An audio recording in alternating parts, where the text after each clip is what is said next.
मित्रांनो, छत्रपती शिवाजी महाराज शेतकरी सन्मान योजनेच्या लाभार्थ्यांसाठी अत्यंत आनंदाची आणि महत्त्वाची बातमी समोर आली आहे.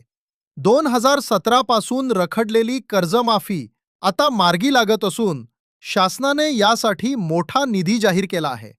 व्हिडिओ सुरू करण्यापूर्वी जर तुम्ही MHB मराठी न्यूजवर पहिल्यांदाच आला असाल तर आताच आपल्या चॅनलला सबस्क्राईब करा आणि बेल आयकॉन दाबायला विसरू नका, जेणेकरून शेतीविषयक सर्व अपडेट्स तुम्हाला सर्वात आधी मिळतील. 66,000हून अधिक शेतकऱ्यांची दिवाळी. शेतकरी बांधवांनो, गेल्या अनेक वर्षांपासून 2-2 लाखांच्या कर्जमाफीसाठी अनेक शेतकरी ताटकळत उभे होते. आता या 66,756 शेतकऱ्यांच्या प्रतीक्षेचा अंत झाला आहे. राज्य शासनाने 2026च्या अर्थसंकल्पात केलेली 500 कोटी रुपयांची तरतूद आता प्रत्यक्ष वितरित करण्यास सुरुवात केली आहे. कोणत्या जिल्ह्याला किती निधी मिळाला? नाशिक जिल्हा सर्वाधिक 159 कोटी 47 लाख रुपये, 21,547 शेतकरी. नागपूर जिल्हा 130 कोटी 61 लाख रुपये, 10,146 शेतकरी. वर्धा जिल्हा 60 कोटी 34 लाख रुपये.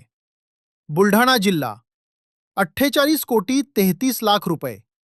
धुळे नंदुरबार 28 कोटी 31 लाख रुपये.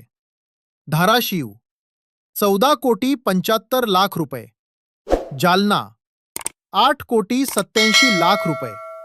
या व्यतिरिक्त लातूर, सोलापूर, रायगड आणि छत्रपती संभाजीनगरमधील 22 विविध सोसायट्यांच्या शेतकऱ्यांचाही यात समावेश असून त्यांच्यासाठी 36 कोटी रुपये राखीव ठेवण्यात आले आहेत.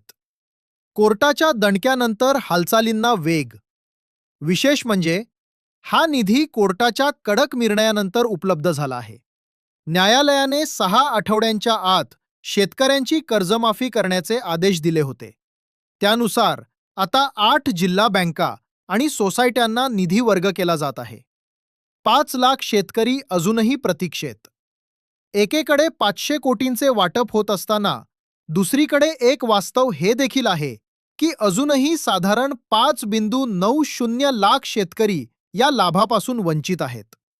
त्यांच्यासाठी 6,000 कोटी रुपयांच्या मोठ्या निधीची गरज आहे. आता सरकार या उर्वरित शेतकऱ्यांसाठी निधीची तरतूद पुढच्या टप्प्यात करते की या शेतकऱ्यांनाही पुन्हा कोर्टाची पायरी चढावी लागते हे पाहणे महत्त्वाचे ठरेल. शेतकरी मित्रांनो, तुमच्या जिल्ह्यातील किंवा तुमच्या बँकेचे नाव या यादीत आहे का? आम्हाला कमेंट करून नक्की कळवा. आणि अशाच ताज्या बातम्यांसाठी आपल्या MHB मराठी न्यूज चॅनलला नक्की सबस्क्राईब करा. धन्यवाद. जय जवान, जय किसान, जय महाराष्ट्र.